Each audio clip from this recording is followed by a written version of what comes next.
Hello gali mga idol kag sa mga brad kag sister tara sa music.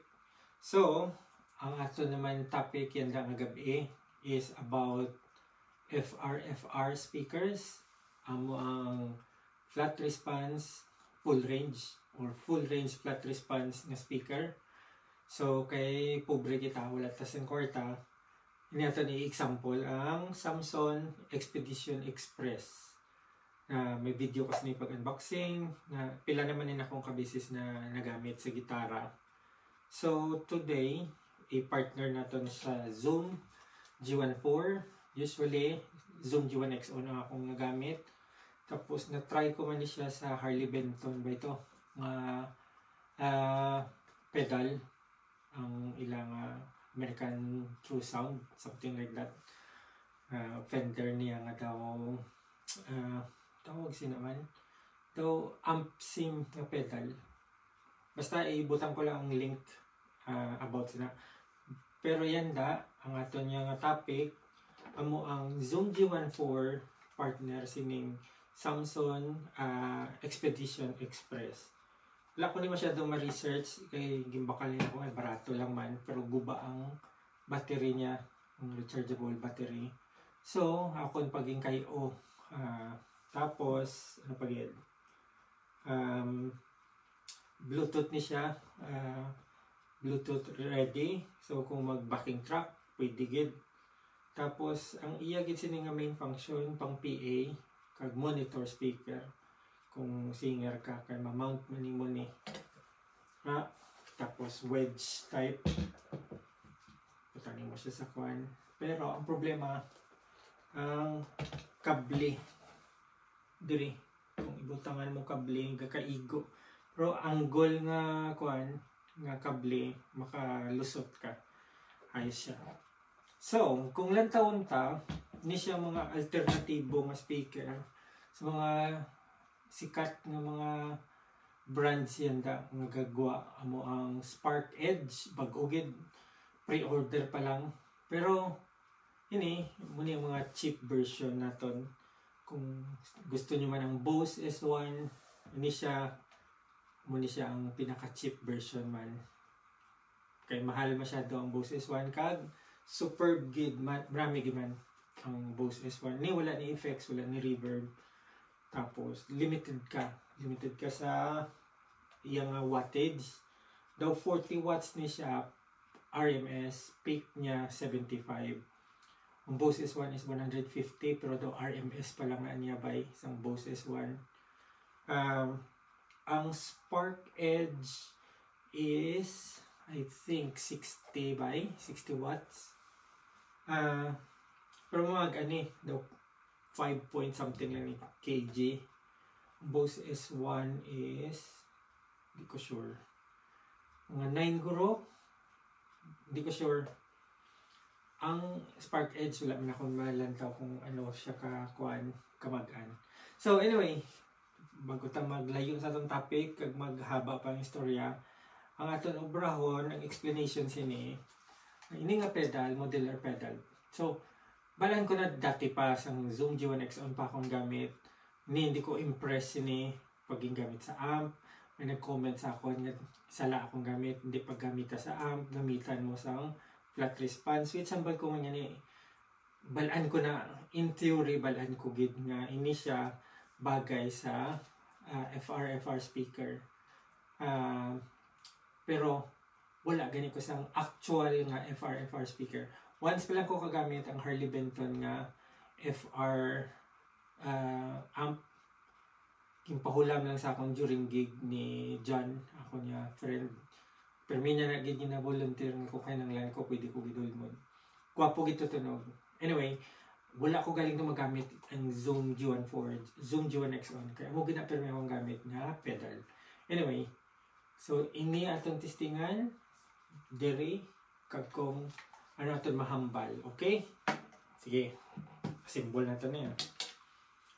So, ini aton guitar cable pakadto sa may instrument input ni siya. Diri sa likod, mas hindi nyo makita. Ni mic ni siya XLR. Kag kini ang instrument. May ara diri nga symbol nga keyboards, diri microphone. So diri tayo butan sa keyboards. Okay, ini iya nga EQ, treble bass. Mas treble ni siya nga speaker. So ginaog na ko to number 3 lang ang bass.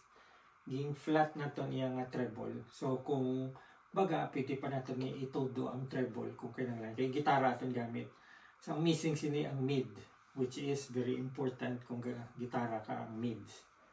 But for now, wala kaso kay maski i-flat ta lang na diri ta mabawi sa aton nga Zoom G14. Okay. Nagkaintindihan na ito sini sa aton nga topic. Ako naman gitara nga gamiton, ininging hatag sa akon ni Paul. Ipadala niya ni sa akon. Bali, subscriber ko siya sa akong channel diri sa YouTube. Tapos giregalo niya ni ang gitara. Siya mismo nagpadala. Pang-ayon niya akong address. Una ganito, hindi gani ko kapati kay sinulang man ko. Pero naluoy siya sa akon. Wala ko may ginagamit nga mayo nga gitara. Samba niya padala niya ng mahal niya nga gitara.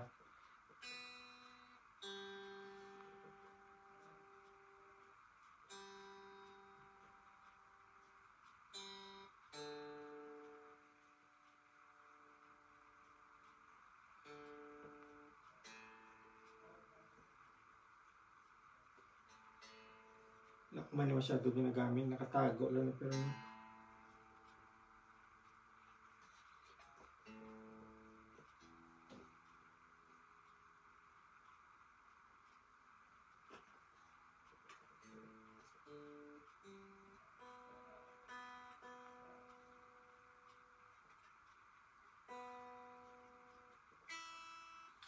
okay.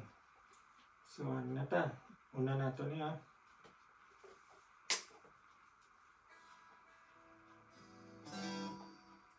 Acoustic simulation yun eh.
By the way, Vox AC30 ko na siya, mga sound.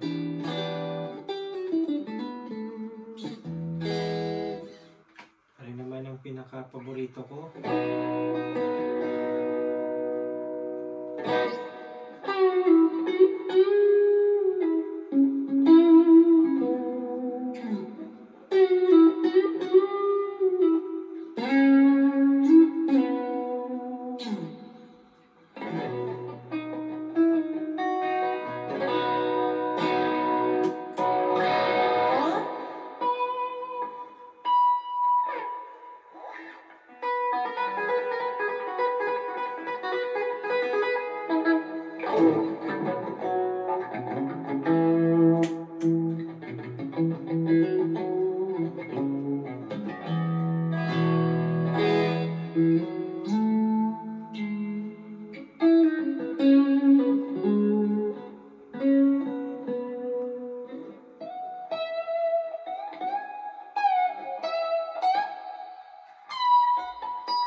So kadto naman tadi sa akon nga slash mga tone. Akon nga clean. Tapos ang crunch.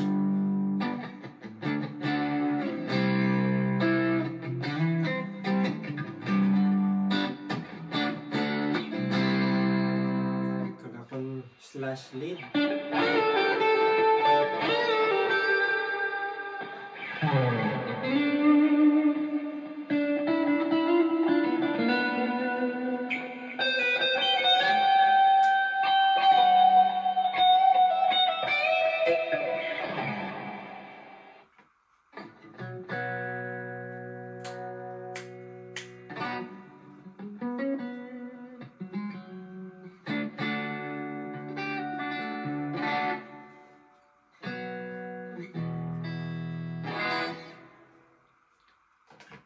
So, ano inyong hambal guys?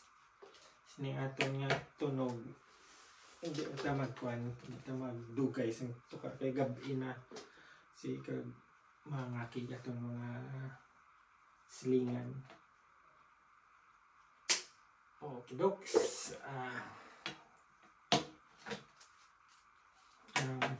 So, kung meron ka mo da comment, suggestion, reaction sa sining nga setup, sining Expedition Express, do 5-inch ba niya speaker o 6.5, but lakablo kay gamay man ni siya masyado. Ari yung comparison, Zoom G14 to duwa ka Zoom G14.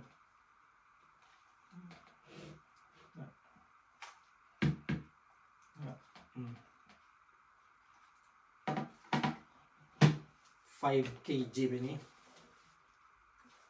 So, ang settings ko sinudere, naka-on ako ng CabSim. Kay ini siya, maliban sa may cabinet SIM siya, may mic SIM pagid kung i-on mo ang miking niya. Ito mo na ang iyang akuan. Yes, ini nga setup. So, wala akong masyado naging gamit abi dati.